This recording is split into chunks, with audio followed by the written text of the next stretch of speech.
미군은 한반도로 들어와 당연히 어떠한 세력이나 정부도 인정하지 않고 미 군정이 실시됩니다. 그들은 해방 전부터 있던 친일 관리들과 경찰 등을 어느 정도 그대로 기용하는 현상 유지 정책을 씀으로써 크고 작은 문제들이 발생했습니다.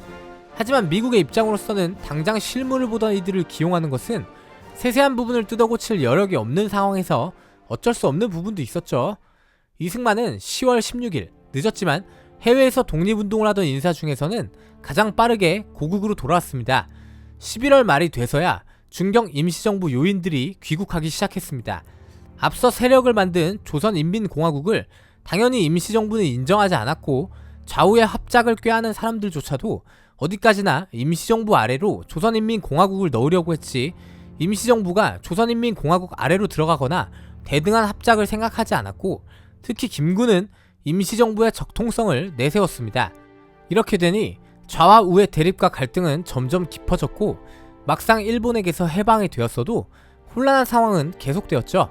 이런 상황에서 1945년 12월 16일 모스크바에서 미, 영, 소 3국 외상회담이 열리게 되는데 여기서 독립국가로 재건설하기 위해 임시정부를 수립할 것, 그것을 위해 미소 공동위원회를 열 것, 미, 영, 소 중에 4국 신탁 통치를 실시하며 이 방안을 임시정부와 상의할 것, 이 같은 조항들이 나왔고 각국이 이에 합의했습니다. 이승만과 임시정부 인사들은 반발하여 신탁 통치를 전국적으로 반대했으며 조선인민공화국 세력 역시 신탁 통치를 반대했으나 다음해 1월 2일 모스크바 3상회의 결정을 지지한다고 발표했습니다. 이는 조선인민공화국 세력의 일부 인사들도 반발하는 사건이었으며 반탁투쟁은 독립과 자주성을 열망하는 민중에게 명분과 호소력을 가지고 있었고 좌익 세력은 많은 비난을 받게 됩니다. 이것은 한순간에 전세를 역전시키게 되는데 찬탁을 주장하는 사람들은 해방 전 독립운동을 하고 나름의 헌신을 한 사람들도 순식간에 매국노로 몰리게 되었고 처음부터 민중들을 향한 대의명분 부분에서는 이길 수가 없는 싸움이었습니다. 결국 모스크바에서 있었던 협약에 따라 미소공동위원회가 1946년 3월 20일 서울 덕수궁에서 열리게 되는데 소련은 반탁투쟁을 한 정당들과 인사들을 통합된 임시정부 구성에서 제외할 것을 요구했습니다. 반탁투쟁은 반소 운동적 성향까지 같이 있었기 때문에 소련에는 굉장히 껄끄러운 부분이었죠. 문제는 이 당시 북한 지역은 이미 김일성이 1946년 2월에 북조선 임시위원회를 만들고 공산화가 진행되고 있었는데 이는 사실상 정부 형태의 기구로 소련은 애당초 남과 북, 좌우가 통합된 정부를 만들 생각이 없었습니다. 이들에겐 자신의 입김이 작용할 수 있는 정부가 만들어지는 것이 우선이었죠.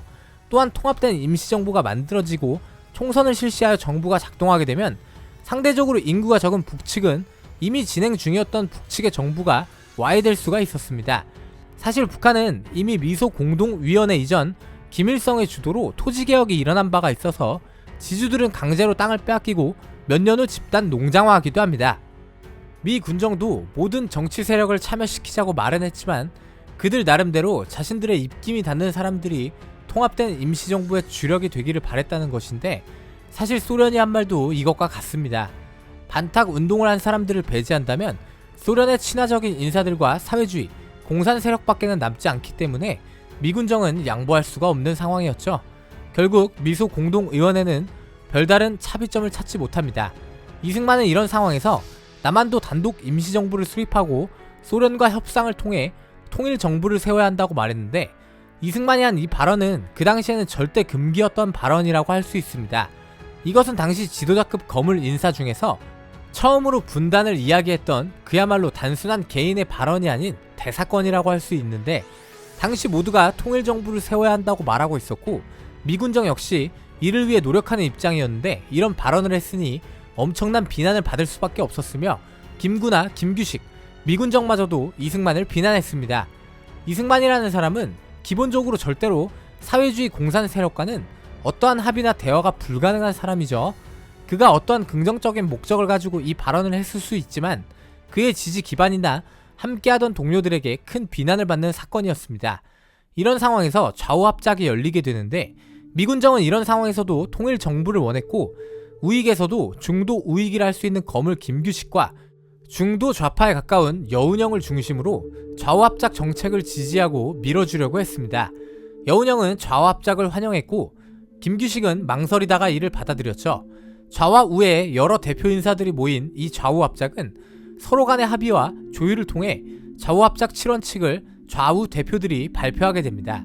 이 발표는 해방 후 좌우 대립이 극심해지고 혼란을 거듭하며 통일된 정부 수립을 전혀 진행하지 못하고 있던 현실에서 그래도 좌우의 중심 인물들이 조율과 양보를 통해 나온 결실이었기에 큰 의미가 있습니다.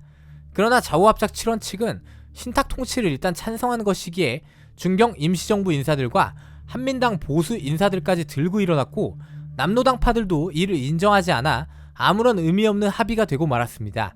이런 와중 이후 미소 공동의원회는 2차 회담까지 완전히 깨지고 말았고 결국 미 국무장관 조지 마셜은 한국 문제를 유엔이 다루도록 제의했고 유엔 총회는 1947년 11월 14일 유엔 감시하에 남북한 총선거를 통해 정부를 수립하기로 결의하게 됩니다. 여기서 중요한 것은 정치적 입장이 다시 작용했다는 것인데 유엔이 결의한 것은 남북의 인구 비례에 따른 총선거였죠. 당연히 당시 남한의 인구는 북한보다 많았고 또한 이미 정부의 성격을 가지고 있는 세력이 권한을 행사하고 있었던 북측과 이를 지지하는 소련은 이 상황이 마음에 들 리가 없었죠. 당시 한반도 인구는 남한이 3분의 2 가까이 차지하고 있었습니다. 1948년 1월 유엔 임시 한국위원단이 서울로 파견되었고 많은 환영을 받았지만 당연히 김일성은 유엔 임시 한국위원단이 북한에 들어올 수 없게 막았습니다. 소련 역시 반대의 입장을 유엔에 전달했죠. 막상 도착은 했지만 총선에 대해 진행을 할 수가 없었고 논란이 지속되자 유엔 소총회는 1948년 2월 26일 표결하여 남한 지역에서만 총선거를 실시할 것을 승인했습니다. 이는 이승만이 원했던 결과가 이루어진 것이죠. 이런 과정에서 김구는 2월 10일 3천만 동포의 읍고함이라는 제목의 성명을 발표했습니다. 나는 통일된 조국을 건설하려다 38선을 베고 쓰러질지언정 일신의 구차한 안위를 취하여 단독 정부를 세우는 데는 협력하지 아니하겠다. 가슴을 울리는 명문장은 분단이 현실화되어가는 참담한 현실을 받아들일 수 없는 그의 가슴 아픈 심정이 나타나 있습니다. 이승만은 빠르게 총선거 운동을 시작했지만 김구와 김규식의 생각은 달랐습니다.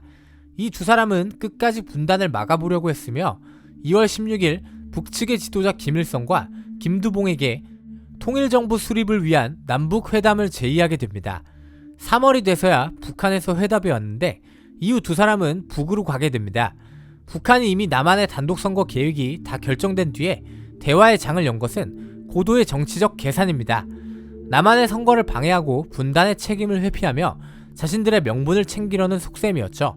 김구와 김규식은 사실 모양새만 남북의 지도자급들이 대화하는 것이지 사실상 들러리와 다름없었습니다.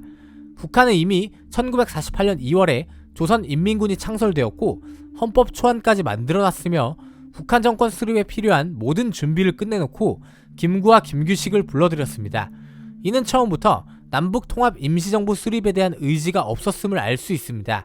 둘은 회담과 연석회의에 참여했지만 아무것도 달라지는 것은 없었습니다.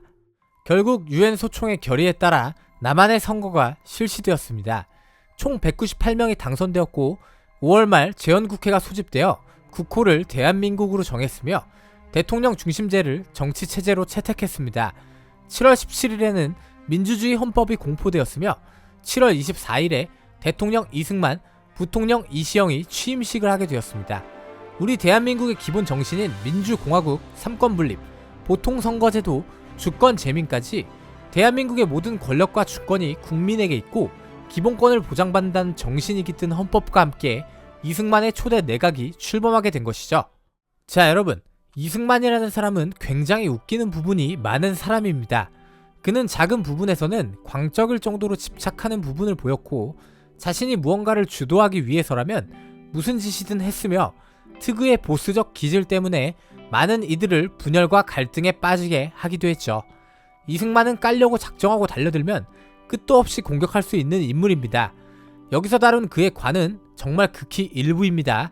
그런데 이 사람이 재밌는 게 이 사람은 자잘하게 잘못한 게 너무나도 많지만 몇몇 가지 있는 공들이 대신 어마어마한 것들이 있다는 것입니다. 여러분, 외교 독립론은 큰 성과를 거두지는 못했지만 그가 해방 전 여러 가지로 조국의 독립을 위해 활동했다는 것은 틀림없는 사실입니다. 해방 후 돌아와 정읍 발언, 분단을 이야기해서 욕을 먹었지만 여러분 어떤가요? 결국은 이승만 말이 맞죠? 분단을 막을 수가 있었습니까? 북한은 이미 김일성이 사실상 정부나 다름없는 조직으로 장악하고 있었고 무장 조직도 있었습니다. 자기들 마음대로 토지개혁을 하고 모든 실권을 행사하고 있었죠. 그런데 남한은 어떻죠? 좌우가 서로 싸우며 아무것도 하지 못하고 있었죠. 좌우 합작은 제가 큰 의미가 있다고 했죠. 그러나 그 의미는 지극히 상징적인 의미일 뿐 사실 아무런 의미도 없다고 할 수 있습니다.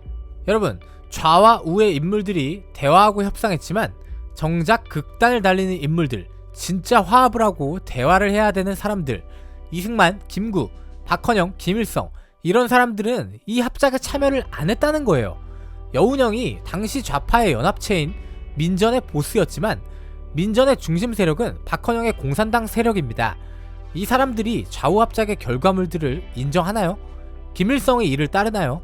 이승만, 김구가 이걸 인정합니까? 안 합니다. 애당초 아무런 의미도 없다는 거예요. 이런 상황에서 오히려 남한 측 인사들만 끝까지 통합된 임시정부를 만들려고 하는데 김일성과 소련은 어차피 이걸 인정하지 않는다는 거고 처음부터 그럴 생각이 없어요. 이승만은 최소한 이걸 이미 알고 있었어요.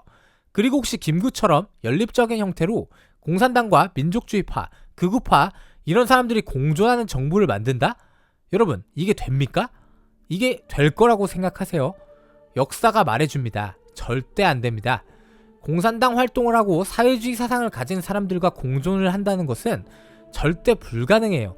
여러분, 일제강점기에 굉장히 많은 독립운동가가 사회주의 사상을 기반으로 하는 사람들, 공산당 활동을 하던 사람들이에요.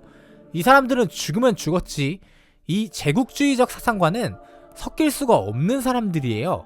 생리적으로도 사상적으로 그렇습니다. 때문에 인정할 건 인정해야 해요. 사회주의 사상가들은 독립운동 세력의 주축이었다 봐도 무방할 정도로 그 숫자가 엄청나게 많았어요. 그런데 해방이 되면 뭐합니까?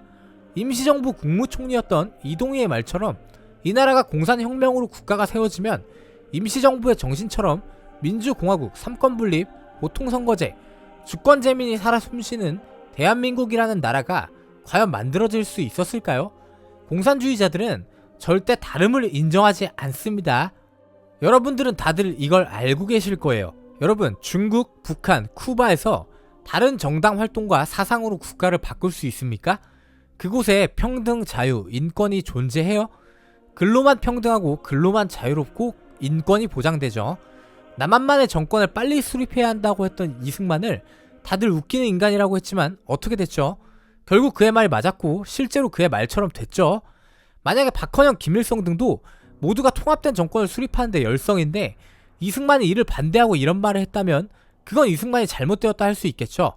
근데 이미 이전부터 북이 모든 실권을 행사하고 무력 집단을 만들고 공산화를 준비하고 있고 공산주의 세력의 본질을 미국에서 살면서 누구보다 잘 알고 있는 이승만이 이러한 자세를 취한 건 이건 욕먹을 게 아닙니다.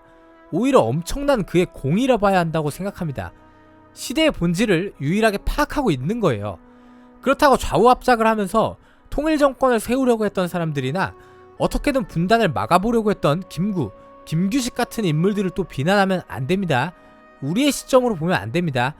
우리는 모든 것을 손바닥 안에서 하늘 위에서 많은 사료와 증거들로 이를 볼 수 있지만 이 당시 사람들은 그렇지 않습니다.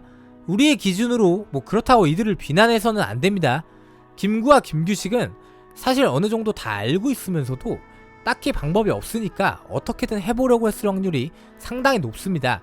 많은 역사 강사, 역사학자들이 이승만을 분단의 원인으로 뽑고 가르치지만 저는 말도 안 되는 소리라고 생각합니다.